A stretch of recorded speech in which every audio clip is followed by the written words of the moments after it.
Salut à tous! On se retrouve aujourd'hui pour un nouvel épisode de ma série intitulée Une vidéo avec. Je vous rappelle le principe, il est très simple. Dans ces vidéos, j'interviewe un ou une jeune diplômée qui va vous présenter son parcours académique et professionnel. Le format de cette vidéo va être un peu différent des autres. En effet, mon invitée du jour est une habituée de YouTube. Elle a d'ailleurs sa propre chaîne que je vous mettrai dans la description de la vidéo et elle a donc pu enregistrer de chez elle et me partager les réponses à mes questions. Du coup, la qualité du son et de l'image devrait être optimale durant toute cette vidéo. Je vous rappelle encore et toujours que les interviewés partagent avec nous leur vision personnelle sur des questions bien précises. Si vous souhaitez approfondir les sujets abordés dans cette vidéo, n'hésitez pas à recueillir plus de témoignages pour compléter. Je vous présente tout de suite mon invitée du jour. Elle s'appelle Laura, elle a 24 ans et elle est entrepreneuse dans la région lilloise. Est-ce que tu peux te présenter brièvement ? Bonjour à tous, je m'appelle Laura Descamps, j'ai 24 ans et je suis la fondatrice d'Atelier Cara, une marque de produits bien-être 100% naturel, bio et fabriquée en France. Est-ce que tu peux nous présenter ton parcours d'études depuis le bac ? Alors au niveau de mon parcours scolaire, j'ai un parcours qui est un peu atypique. J'ai obtenu mon bac ES en 2014, ça remonte. Et ensuite j'ai enchaîné avec un DUT technique de commercialisation à Lille pendant 2 ans.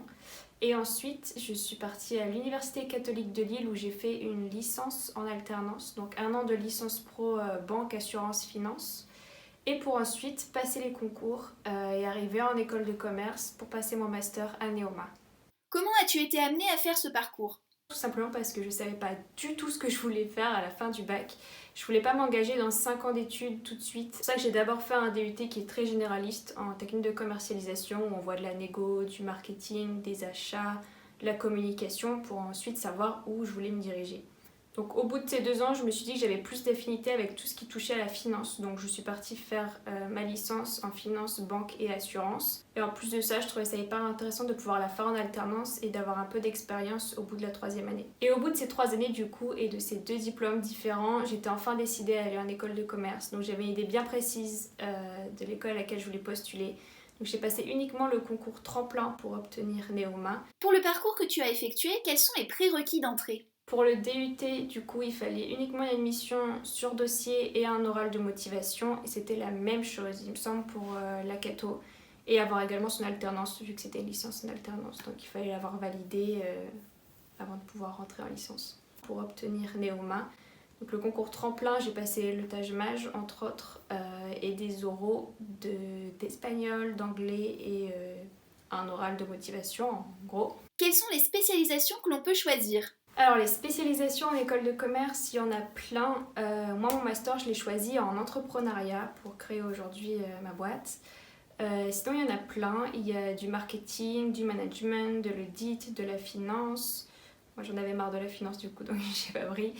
Mais il y a aussi culture et je dois en oublier certainement. Lors de ton parcours, quel stage as-tu eu à faire ? Alors les stages, je pense que ça a été ma force dans mon parcours parce que j'ai fait énormément de stages. J'ai commencé donc en DUT, j'avais 2 stages à faire. Un stage la première année que j'ai fait en point de vente chez Sandro et la 2e année c'était également un stage de 2 mois il me semble où je l'ai fait en négociation d'œuvres d'art dans une galerie. Pendant ma licence d'alternance, j'ai travaillé donc 1 an chez un courtier en assurance qui est Grâce à Voir. Et après à Neoma, je devais faire un stage la première année donc de 6 mois. Moi je l'ai fait dans le retail chez Estée Lauder en cosmétique, c'était génial.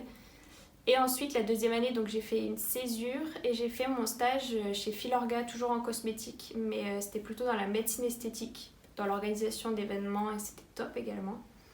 Et la dernière année, donc mon Master 2, j'ai décidé de le faire en alternance. Sinon, vous pouvez faire un stage de fin d'études de 6 mois ou alors choisir de faire votre M2 en alternance. Ouais, j'ai voulu changer de secteur d'activité. Je l'ai fait dans une société pétrolière, donc Shell, en Key Account Manager du coup.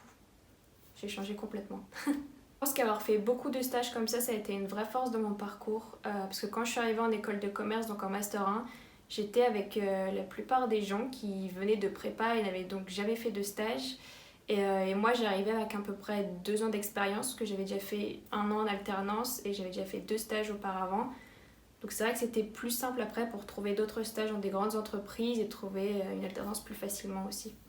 Quel métier as-tu choisi après ton diplôme et pourquoi ? Alors, le métier que j'ai choisi à la fin de mon diplôme, moi-même je me suis étonnée. Non, j'ai décidé de créer mon entreprise, du coup créer ma marque Atelier Cara dont je vous parlais.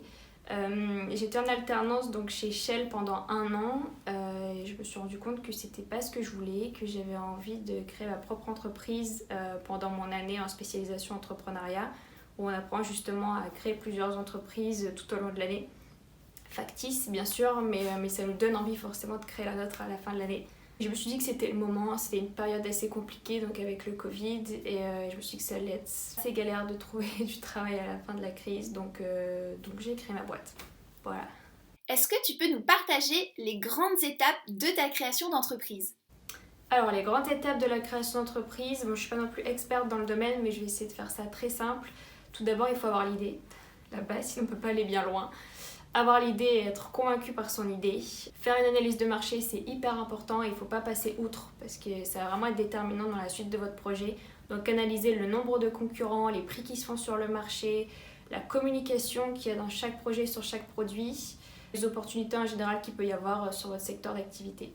Ensuite, faire une analyse de votre produit, savoir si c'est viable, savoir s'il y a beaucoup de R&D, savoir si ça nécessite beaucoup de communication, de finances, si vous allez avoir besoin d'un prêt, etc. Enfin, faire un business plan de manière générale et une analyse de marché. La quatrième étape, si vous créez un produit, du coup c'est totalement différent si vous faites un service, mais si vous faites comme moi un produit, il va falloir passer par l'étape de test produit, de recherche-développement, donc faire tester auprès d'un panel de consommateurs vos produits et avoir des axes d'amélioration avant de la mise sur le marché. Ensuite, l'une des dernières étapes et pas des moindres, c'est toutes les démarches administratives. Donc déclarer votre marque auprès de l'INPI, faire toute votre immatriculation pour obtenir votre SIRET, etc. Faire les démarches auprès de votre banque pour les assurances, pour un local si vous avez besoin. Ça prend du temps, c'est pas à négliger. Et ensuite, une dernière étape, ça c'est au choix. Moi je l'ai fait pour mon entreprise, j'ai fait une campagne de crowdfunding où j'ai mis tous mes produits en pré-vente. Comme ça a permis de se faire connaître, d'avoir des fonds aussi pour ensuite lancer votre produit sur le marché et puis de savoir si ça va plaire, le retour des consommateurs à avoir la mise sur le marché, etc. C'est hyper important. Quels sont les avantages de ton métier et les contraintes s'il y en a? Alors les avantages et les inconvénients, on va commencer par les avantages. Déjà une grande liberté parce que vous êtes chez vous si vous travaillez de chez vous. Vous organisez vos heures comme vous voulez tout au long de la journée, vous travaillez avec passion, vous n'avez pas de compte à rendre à personne, pas de hiérarchie, ça c'est vraiment cool. Et au niveau des inconvénients, il y en a quand même un peu, faut avouer. Déjà oui on a de la liberté mais du coup on bosse beaucoup plus, on compte pas trop nos heures. On n'a pas vraiment de délimitation entre vie perso et vie pro.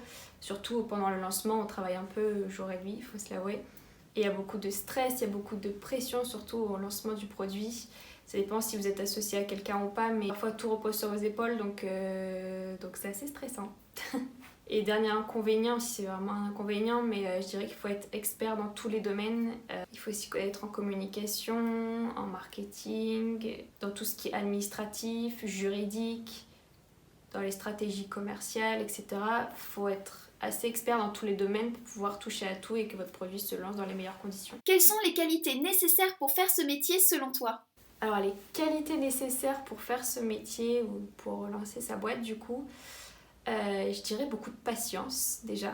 Parce que les démarches administratives prennent beaucoup de temps, on a envie que tout démarre hyper vite, que vous allez mettre votre produit sur le marché et que d'un coup ça va décoller, tout le monde va se l'arracher. Non, ça se passe pas comme ça dans la vraie vie. Ça prend beaucoup de temps à ce que votre produit se fasse connaître, il faut passer beaucoup de temps sur la communication et puis petit à petit avec du bouche à oreille, etc. ça commence à prendre. Je dirais la patience, la résilience aussi surtout, il faut vraiment s'accrocher.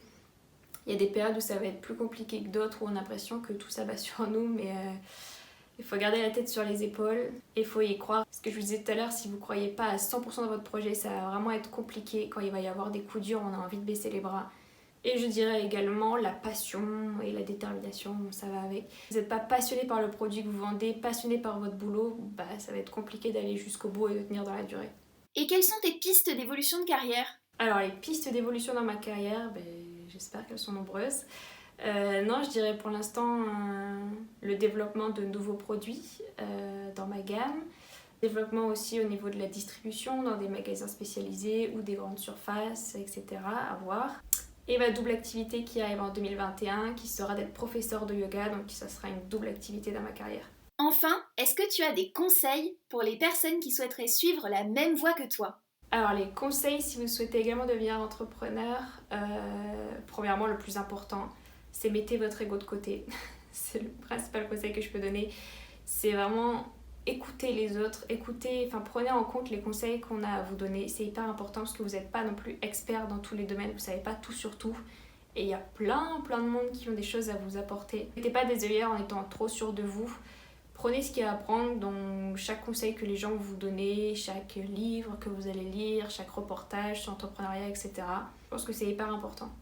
Deuxième conseil, je vous l'ai répété plusieurs fois, croire à fond dans son projet, sinon c'est pas la peine de se lancer, je pense. Et également, je dirais ne pas écouter les pensées limitantes des autres, dans le sens où quand vous allez démarrer, on va souvent vous dire non, t'as fait une école de commerce, prends plutôt le CDI qu'on te propose dans telle grosse boîte, va plutôt prendre un emploi stable, etc.